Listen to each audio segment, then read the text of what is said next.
అనేక రకాలైన మంత్రశాస్త్రాలని ప్రసాదించిన గురువు, మంత్రశాస్త్రవేత్త, మంత్రద్రష్ట. మంత్రానికి అధిష్టాన దేవతలు ఉంటారు. ఆ అధిష్టాన దేవతలను కూడా చూడగలిగట్ట ఆయన. సాధారణంగా మంత్రాన్ని అనుష్ఠానం చేసేవాళ్ళకి ఆ మంత్రమునకు సంబంధించిన దేవతల దర్శనం అందరికీ అవ్వవు. అయితే ఎప్పుడో బాగుపడతాం మనం.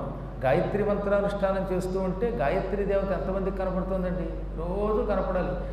జపం చేస్తూ ఉంటే కళ్ళ ముందు గాయత్రి తాండవం ఆడాలి. శివపంచాక్షరి చేస్తూ ఉంటే శివుడు వాడి కంటి ముందు నాట్యం చేయాలి. గురువుని తలుచుకుంటే గురువు యొక్క రూపం కంటి ముందు తాండవం ఆడాలి.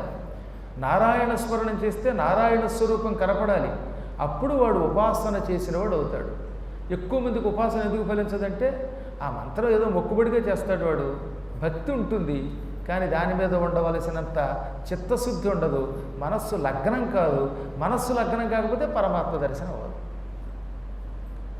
ఇది అందరికీ అనుభవిగా చాలామంది అడుగుతూనే ఉన్నారు. ఇప్పటికీ నిజాయితీగా చెబుతున్నారు కొంతమంది. గురువుగారు మేము జపం చేద్దామని కూర్చుంటాం.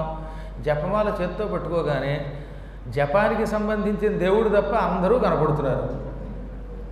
ముఖ్యంగా 7:30-8 గంటలకి జపానికి కూర్చుంటే తర్వాత ఇంట్లో చేసే ఇడ్లీలు, చట్నీలు, ఆఫీసు హడావిడి, సాఫ్ట్వేరు, హార్డ్వేరు ఇవే కనపడుతున్నాయి చాలామందికి.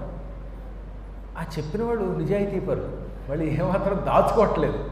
కొంతమంది అయితే అబ్బాయి ఏం లేదండి మాకు అన్నీ కనపడుతున్నాయని అంటారు. అన్నీ కనపడితే మన జీవితం ఎప్పుడో మారిపోనండి.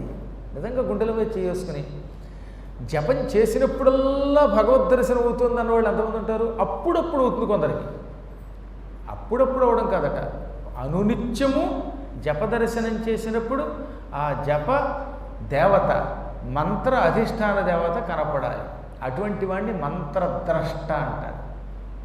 వశిష్ఠుడు మంత్రజపం చేస్తే ఆ మంత్రం, మంత్రదేవత రెండూ కనపడేవి. ఎవరికి? వశిష్ఠునికి.